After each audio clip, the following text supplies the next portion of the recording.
Hello and welcome to this catch-up for the Switzer Dividend Growth Fund. I'm Peter Switzer. I'm talking to our fund manager, Shawn Burns. And Burnsy, the update for the fund, how do we go? Well, I don't think it's any surprise to anyone that markets have been pretty tough.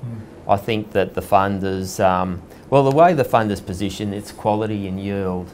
So how would you expect that to go? In down markets, you'd expect to do a little bit better than the market. And over the last 3 and 6 months, that's what it's done. It's outperformed the market, though still down. We're seeing some pretty tough times at the moment in the stock market. Okay, so the outperformance on a 1, 3 and 6 months basis, has that been driven by what? What are the main reasons for that outperformance?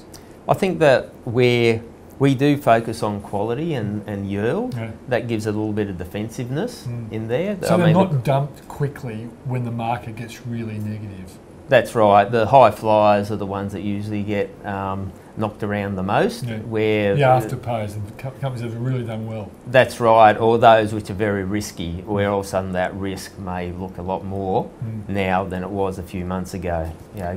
Okay. So. Let's go to the BHP share buyback. Did we participate?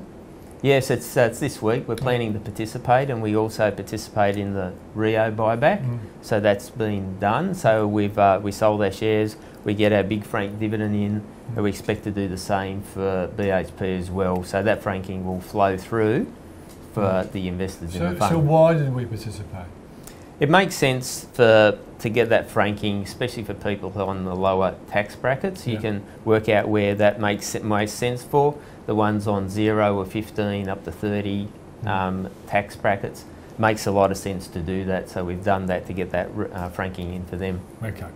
So the objective of Switch is to deliver consistent income and long-term capital growth.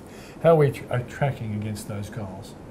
Well, the income's been a good story. I think that that's specifically what we've targeted. Yeah. If you bought the shares a year ago, you've got 7.8% grossed up on that yield, so that's a pretty good result. Yeah. In terms of capital growth, it does depend what the market does. To some extent, as I said, we are towards quality, we are towards yield.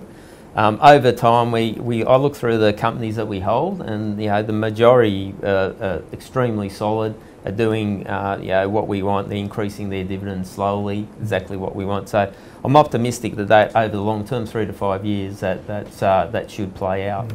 And I guess what you're hoping for is that some of the headwinds that have been really hard for the stock market this year, namely the Fed raising interest rates and Donald Trump and his trade war, they dissipate over 2019, and that will help capital growth surely. Yeah, what we'd like to see is growth slowing, interest rate markets under control, but not tipping over into a recession or anything like that. Just the slow, steady growth would be a good outcome. Okay, and when is the next distribution? I think it's due to go on the 2nd of January next year, so just after every quarter is when we pay the next dividend, not long after that. Okay, mate. Thanks for joining us. Thanks, Peter. That's Shawn Burns, who's the fund manager of the Switzer Dividend Growth Fund. I'm Peter Switzer. Thanks for joining us.